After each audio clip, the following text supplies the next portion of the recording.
Welcome to The Current by TreasureCoast.com, where we discuss interesting people, places, and happenings on Florida's Treasure Coast. Well, hey, John, I appreciate you being on. Thanks so much for joining. Why don't we start by you telling us who you are and about your campaign? Yeah, my name is John Dial. I feel like I'm in an Alcoholics Anonymous meeting. I am John, I'm an alcoholic, although I've never drank. But if I were, I'd go to that meeting and get off of it. But my name is John Dial. I'm running for District 4 candidate for Martin County Commission.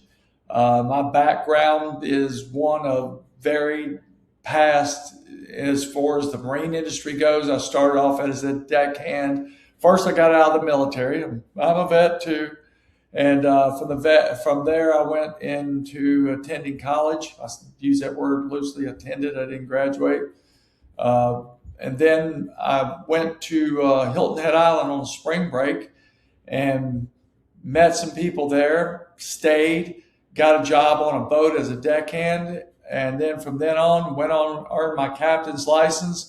Worked 27 years in the yachting industry for various individuals, such as the owner of the Kansas City Royals baseball team, Alan Jackson, the country singer, a real estate developer. Actually, two of those guys were real estate developers, being the guy that owned the ball team, and Alan Jackson, or not Alan Jackson, and the other guy that I worked for 12 years, named Stoltz. Then went to work for Alan Jackson. And then after all of that went through, I started into the marine industry and had a management company, and I managed Baker's Bay, the fleet over there, the marine fleet. When I was with Alan, we had 31 boats at one time in the fleet. And then I went over to Chub Key and was the general manager there on the reconstruction of the island after a hurricane. And then I opened Lima Yacht Sales, which I've had now for about 12 years. I had that during the same time of when I was over in Chubb. I got my yacht broker's license in about 1997, and I've sold a lot of boats. I currently, right now, own At the Helm Training, which is the largest on-water online boating safety company in the United States. We've employed about 60 captains here in Florida, in the area up and down the East Coast. We put out over about, I think now, probably close to $3.5–4 million in paychecks in people's pockets. On Lima Yacht Sales, which is a boat dealership in Lima, Peru, which we are the Sea Ray dealership for there. And I currently have the job as the brand manager for Eclipse Yachts here in Stuart, which is a cruising boat, much like a Hinckley or a Palm Beach. And I'm the brand manager for them now. On top of that, running for county commissioner for Martin County. You got a lot on your plate, huh? Well, that's why I always say any of these commissioners want to do my job, they can do it for 30 days and I'll do theirs. We'll see who comes out on top. Well, what made you want to run? What made you decide to jump into the race? Because I know, like we were talking before, it's a process, and I'm sure you've got a lot going on. What made you want to put your hat in the ring? Well, I got to tell you, it really started about 6 years ago. And I was in a county commission meeting, and Doug Smith was across from me, and it was on some item that, I was trying to save Martin County way of life, and he was all about developing all the stack of shacks he put up and everything that he approved. And I stood up in the meeting, and I looked him right in the eye, and I went, "Don't make me move into your district and run, because I'll beat you." And when I turned around, there was a couple ladies from Jupiter Island back there and a couple other, because it's always the same 12 people that are, trying to fight progress. And, of course, I was one of those 12 that showed up. And those ladies were like, "You need to run, you need to run."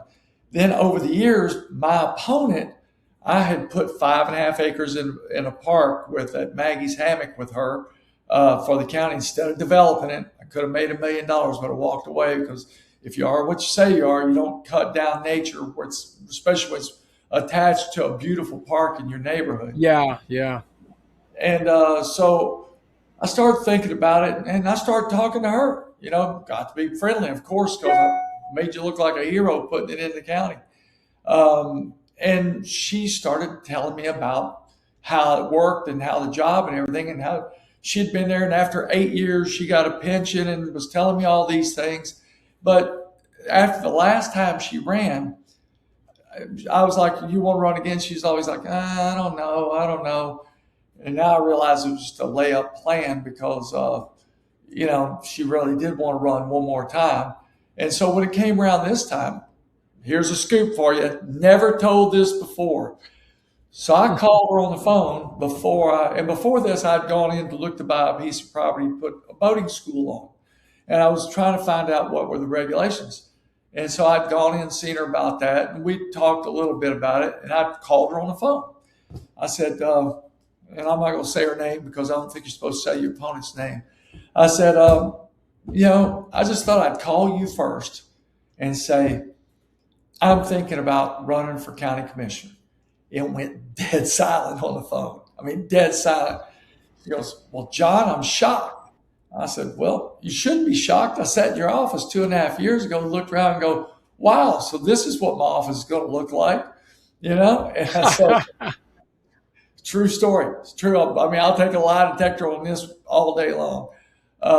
And so I said, talk me out of it. Tell me why I shouldn't do it. Because I was looking for an out. Because I thought she was going to give me some revelation, And she goes, "Well, I'm doing the job." And I said, fair enough. Now tell me why you want to do it. Now you got to come up with an answer. She said, "Well, Right. I've been doing the job longer than anybody. I know how to do it better than anybody." And this was the one that really kind of made me, She goes, "And I want to build my legacy." Now you said it. It's not about us. It's about you building your legacy. And I had been told by someone very close to her about 4 months prior, that she wanted to set the record for the longest serving commissioner in Martin County. She told that to me. And so now I'm like, wait a minute, you're only running to feather your own nest and to feed your ego, or if your legacy is redeveloping Port Salerno, which she's tried to submit that plan 2 times to make it look like Abacoa, well then, it's not about the taxpayers anymore. Now it's about you and your accomplishments and your ego wanting to go to that. So that's the first time I've ever told this story on camera, ever. I mean, I've told people in private, well, listen, she can deny it all day long, but it's kind of like, here's the deal. We're in the elevator. You know what the elevator theory is? No. Okay, here's the elevator theory. We're both in the elevator. Somebody lets a poot out. We smell it. We both know who did it. So in other words, she can deny saying that all day long, but we're in the elevator. Right. In the elevator, you can deny it, but we know both know. Yeah, right. Yeah, that's funny. Well, what do you think about what are your thoughts on the port? I know obviously your ties in the boating industry, Port Salerno. You'd mentioned.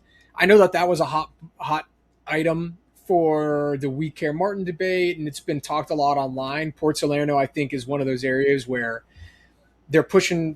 There's a lot of tension that we see in Jensen Beach too, like trying to keep it, that balance between development or variances and that the sticking to the land plan. I mean, what about Port Salerno is important to you? And if you want to touch on other important factors or important, items that are near and dear to you, I appreciate hearing those also.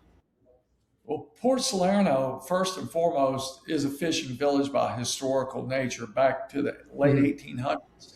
There used to be like 5 fish houses in there, and there's one that remains now, that one little set of docks, because, where the Pearl was the last really remaining fish house that had freezer capacity and everything else. And if you've noticed, they threw that mooring field in there. And I lived there in the boating industry, never heard about it coming.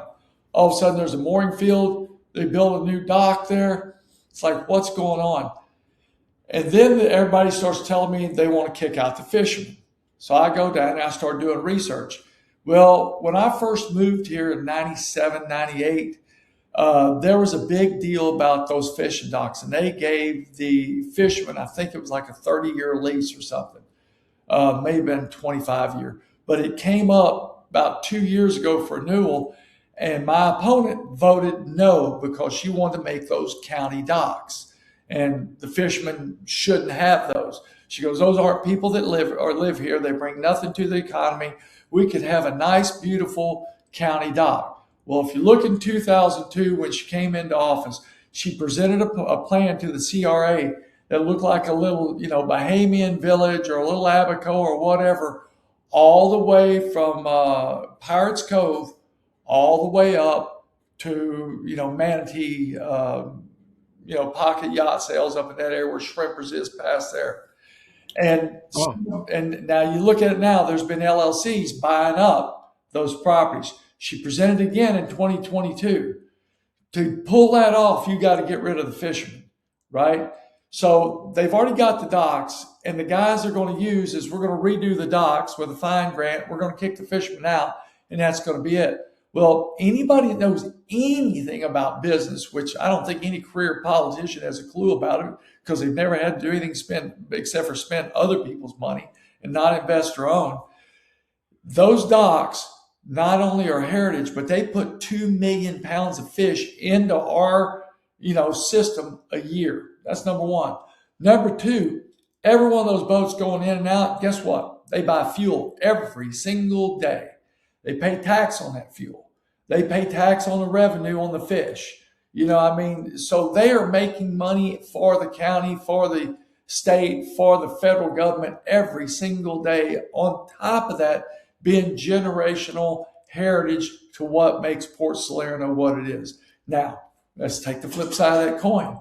You take that and you make it into a county dock. You got some guy from Ohio comes down here, like Stuart, Florida, because that's a county dock. He's a liveaboard. He lives there on his boat and, eats on the boat. Maybe he goes to the grocery store. He doesn't pull the boat out, stays there, doesn't burn any fuel, has a pump out boat come pumping him out all the time. Or maybe he'll use one of those new outhouses they put up on the hill, but he doesn't add anything to the economy. The mooring field out there, dude, you can have child molesters and murderers out there on those mooring fields, and they can have their address at the marina office, and it alleviates any restrictions. I mean, literally, there could be a sex offender out there living on a mooring field boat, and doesn't have to be anything more than moving from mooring field to mooring field. Some gypsy, and I mean, there's one that was up in the other mooring field in Sunset Bay area that we had a problem with him. The other thing is they had 4 parking spots. I think there's 30 mooring buoys out there. Tell me how that math works. Oh, the guys on the boats don't have cars. Yeah, they do, sometimes too, because they live on the boat. And when that boat moves to the south, they know they have to have transportation, so they move the car with them. So the whole thing was about taking over the waterfront. And, guys that have been through this, working for real estate developers and seeing how they work with politicians for 40 years, I know how they work. And so now the plan's being laid, chipping little by little. And if you ever noticed, have you ever seen any of those public hearing addresses about the mooring field? Did you ever see it? You saw it posted? No, nobody did. That's the point. Yeah, nobody did. That's the point. They say, oh, well, we posted it. It's just like the county meetings.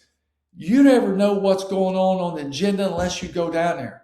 We should have a change.org type system to where everything, when you get your driver's license, you register to vote, you can opt in to an email service that will keep you up on every item coming up for agenda, and that you can respond to at 3:00 in the morning in your underwear, but that message is in an inbox to your county commissioner.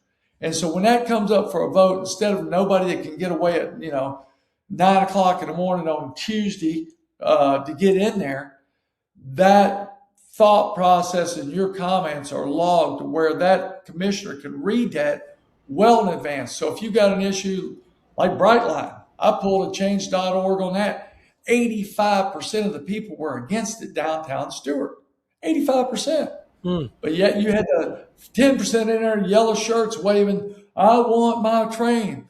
The Sherry Lee nut jobs that sit out there. And the only reason she wants a train is because she owns a piece of property next train station. And she's made the statement to me, I don't care what it costs.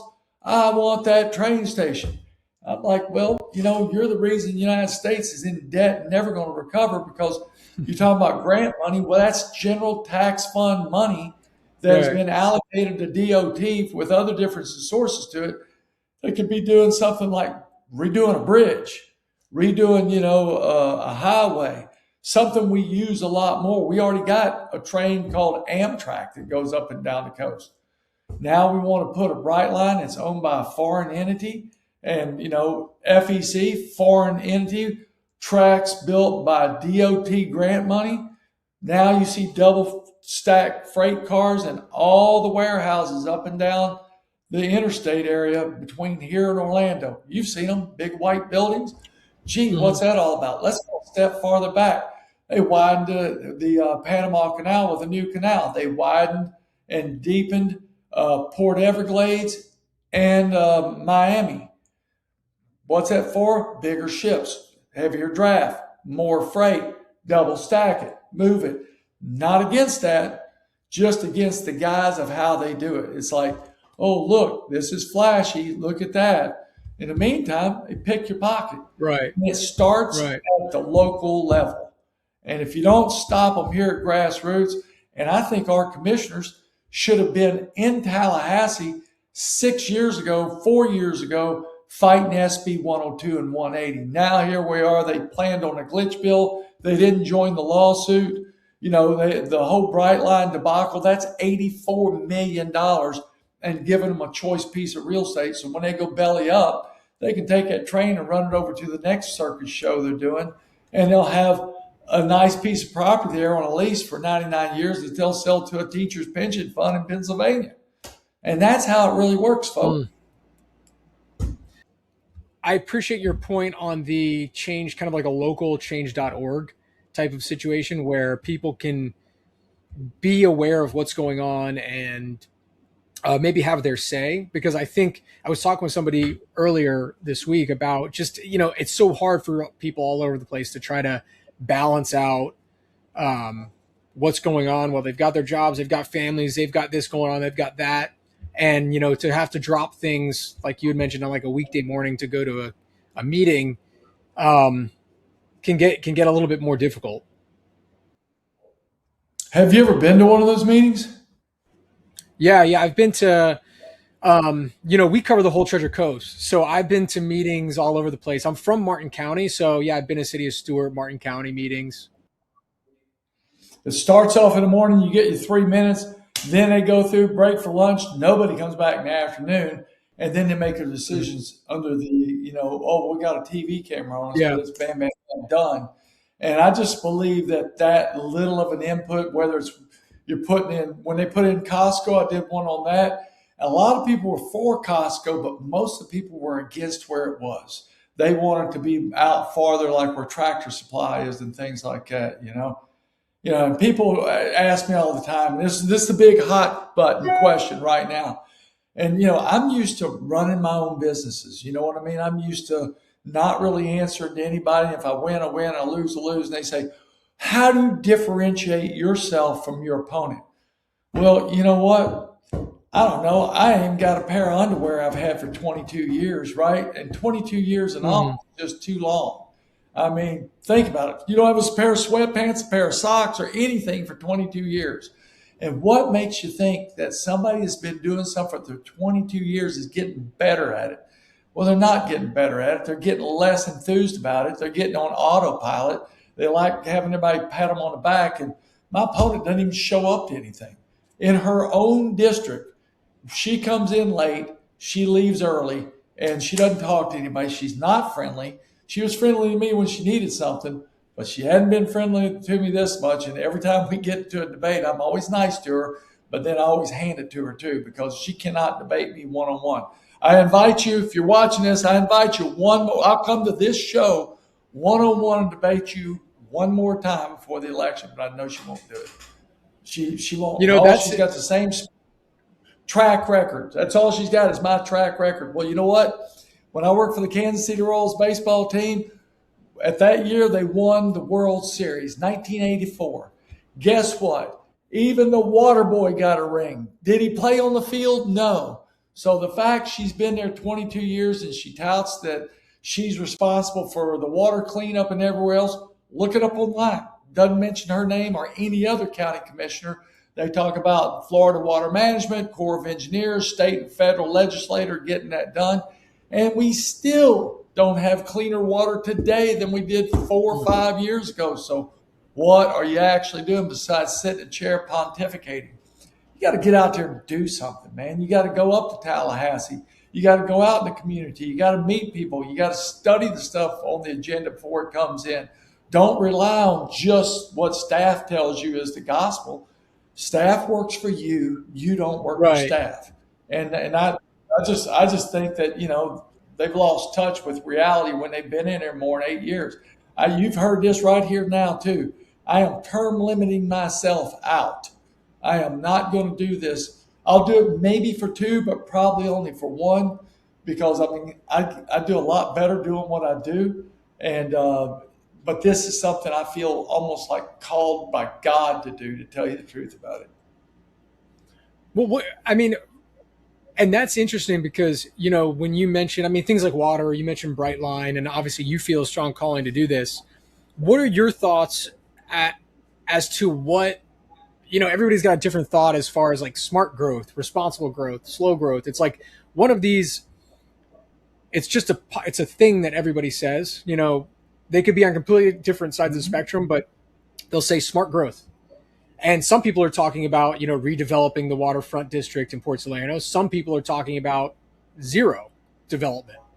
What in your eyes, what does that mean? What does it mean to grow responsibly, especially in historically sensitive areas like a Port Salerno, maybe? Well, I think if you go back to the comp plan, right, which is that is the playbook we have always stayed by, and it's worked. That was put in by Maggie Urchella back in, the 90s.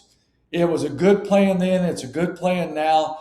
The various commissions have strayed off of it here and there. And my opponent's been on that commission when he strayed off of it, where it was a 4-1 or 3-2, because she always votes no. Even if it's her idea, she'll wait and let everybody else vote yes, and then she'll vote no, just so she says she always votes no. So I think the term should be managed growth, because we're going to have growth, and the comp plan builds in for that, and the state mandates build in for that. So I think managed growth means that you got to have a seat at the table.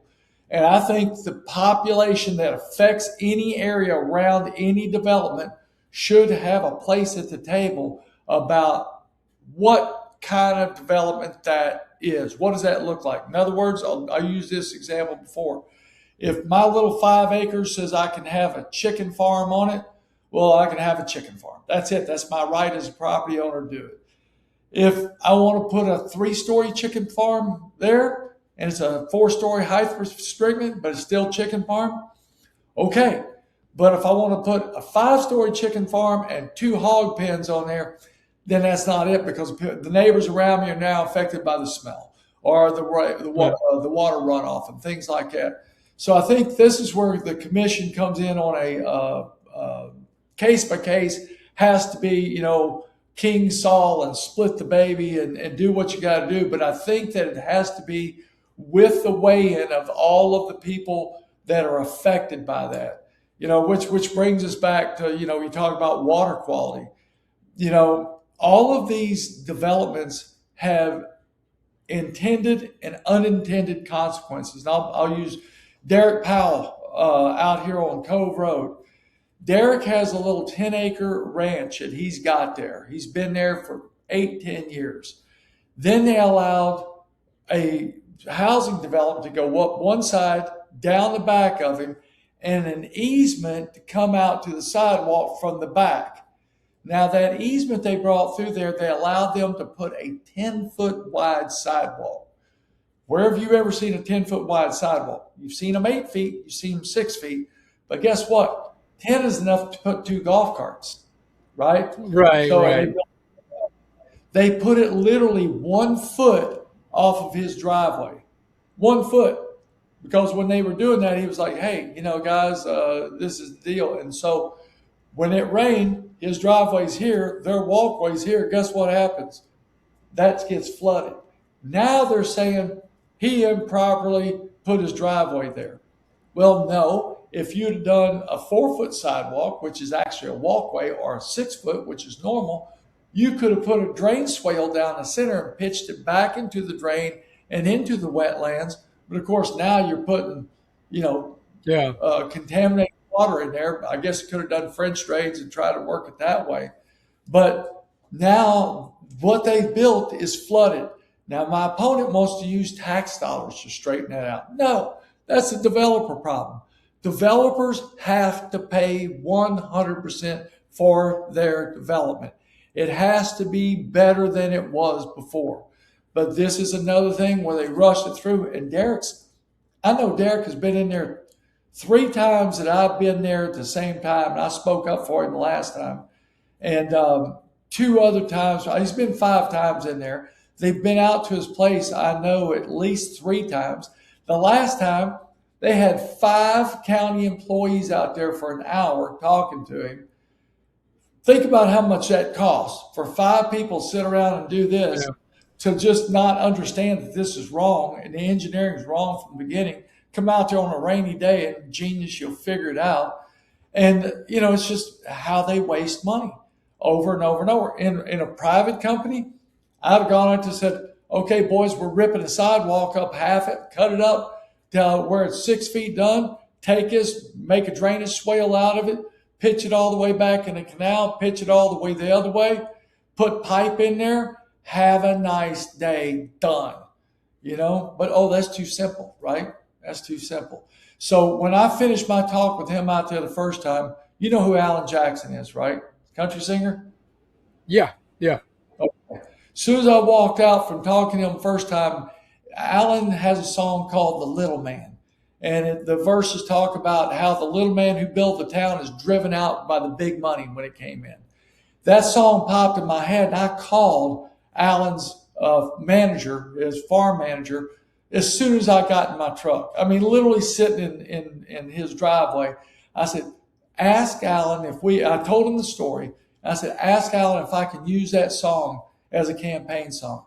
And Alan Jackson gave me authorization to use The Little Man, which is a story about the little guy being pushed out of where he is by the big box stores and big box developments. Perfect story for what that is. So we got that as a campaign song. And it was all because of this issue with Derek Powell, who has just been totally disregarded. Now they want him to change his driveway that's been there 8 years so they don't have to redo their walkway. And they've given access into that walkway from a development next door. So now, from his little private piece of property, he's got people walking right up one side of his property and coming through to another, because they're probably going to put a bus stop out there, and it is across the street from a school. So, you know, I don't know, man. It's like, that's where I think, you know, his property rights were trampled on for the sake of, okay, we're going to, you know, what was 1 unit per 5 acres, now that got a PUD and changed. So I don't know. That's one of the examples. Yeah, yeah, and I think like those externalities and how the comp plan kind of works and you know different variances. You know, sometimes people get variances and they don't want the other person to get a variance. You know, they get a variance and then they sit. I mean, people disagree, I think, a lot on how things are going to work, and I think you're right in the sense that you kind of have to have a stance on either we're going to be, you know, changing people's land use. You can't just do it once. You know, it's like if you do it, you're opening up that to anybody who wants it. So it is kind of interesting to think about those externalities. I know we're kind of coming up on time. I wanted to ask you, first of all, is there anything that you want to say that you think is worth mentioning? And I also wanted to kind of see what your thoughts are as far as, I mean, you're a businessman. What are your thoughts on, you know, supporting local businesses, creating some high quality jobs here locally, and to what degree the county can help with that? Well, you know, I think we have a lot of opportunities to create workforce. One of our biggest issues is going to be having workforce housing, which myself personally, I've done 4 houses for workforce housing for people to be able to afford to get into them. I just did one this year and one last year. And I think the opportunities to create these jobs, and I'm going to speak from my industry, the marine industry, because that's the one I know the best. We got Project Lift. That is a fantastic 501c3 that is actually training people for the trades. You've got Chapman School of Seamanship, which you can get outboard motor mechanic, STCW, captain's license, surveyor's certificate out there. All that's desperately needed. IRSC, which has refrigeration, nursing, electrical, engine mechanics. All of these things are here that we have to create workforce and attract more businesses here. The one thing that we really need is workforce housing. Now, there's a difference between affordable housing and workforce housing. Affordable housing is adjusted to your income. Workforce housing is housing that can be paid for by teachers, by nurses, by police officers, by firefighters, by your landscape guy, your plumber, your electrician, your carpenters, your mechanics. Those are really what we want to centralize a lot on our efforts on doing. And I think when somebody comes in and has a development and they're asking for a variance, well, maybe the flip side of that variance condition that is you need to have 50% that's available that, or I'm just using it as an arbitrary number, a certain percent that is available at this certain rate and not to your employees, but to the workforce here. I think if somebody, came up with a workforce housing development, much as where I live, out in Rocky Point, I built my own house out of recycled parts. I couldn't do it again now, in one of these places it cost me 3-4 times what I paid for it, maybe 10 times. But I think that workforce housing and if we can get the housing under control, or if we can get not under control, if we can get it enticable to where it's financially feasible for someone to do it, people want to live here in Martin County. We see it all the time. They're filling up these Stack Shack apartments. And everybody says that's people, working in Palm Beach. Well, I believe it. Try to get off 95 at 4 to 6 o'clock. Right. It's backed up all the way. So I believe a lot of those people are driving down because it's cheaper to live here. It's a better place to live. And, we have things too, like go to Sand Spritz Park on any weekend. See how many trailers, how many boats, how many cars are parked out there. We're talking about getting cuts in our income. This is going to be unpopular to some people, but very popular to the others. Anybody that didn't live in Martin County, just like Daytona, just like Palm Beach County, if you use our ramps, you got to pay for it. So you're not loading your boat up in St. Lucie, bringing your 4 cars with all your people going, parking in Sand Spritz Park, taking 5 parking spaces, and then buying your fuel for your boat out there at the gas station, loading your boat up with all your groceries and all your stuff you're going to need to get out west, bring it down here, launch your boat because you didn't want to pay for the fuel to run up the river. And meanwhile, Martin County guy goes in there and can't find a parking spot, doesn't go to the sandbar, doesn't go out on the water. Yeah. And that's how you generate revenue. You have to start thinking out of the box, because if this referendum gets passed, which is a very high bar at 60%, we need to be proactive on how we start thinking about what are we going to do, because my opponent screams the sky is falling, the sky is falling. Well, guess what? The sky fell in 2008. That's when the sky really fell. This is just a redistribution of wealth. The county's going to have to tighten their budget, but there's going to be more money in the taxpayer's pocket. So then the county has to figure out, what's the shell game? Do we just raise the value of the houses to market value to make up that ad valorem? Or do we cut our belts and stop these stupid projects that we do, like an $84 million train station, even if you want us to pay only $15 million of it? That's $15 million that could go into some other service like, firefighters and police or something else that we desperately need. And, the $74 million no bid contract, not that I'm saying that building's not needed, but how is it happening now? We had a $90 million surplus last year. Where did it go? Well, forgot we're paying debt service off a lawsuit we settled against my opponent for $12 million, 7 years ago, so that they had to take a loan out to pay that. So, I mean, they're talking about taking a loan out for this, this new emergency response center, $60 million. They sold those bonds in 3 days. Well, guess what? The guys that sold those bonds were on the inside of that group of power. They made $1.5 million off that selling the paper. So when you start seeing how business really works and how development really works, you start going, oh, but we're all working. We keep our head down because we want to work, keep our business going, pay our taxes, and hope our elected officials do what they're supposed to do. But what I see, the more I get into it, the more I see we need some changes. 24 years or 22 years or whatever it is just enough. And for your ego to be the one that feeds you, just to set the record, to beat Maggie Urchella or Doug Smith, that is the true motivator. That's really what it's all about. And if anybody wants to take away anything on that, that's the takeaway, right? Start out with a new horse. I've got a proven track record of being a success at every single project I've been involved with. And I'd like for my next project to be working with you in Martin County.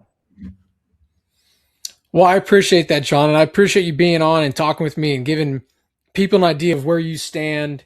And it was great to have you on. It was good to talk with you again, and I wish you all the best. I'm going to need all the help I can get. It's a heavy lift to be a 24-year incumbent, but I think like everything else, everything's got an expiration date, and I believe in term limits. One of the things I thought was pretty interesting too.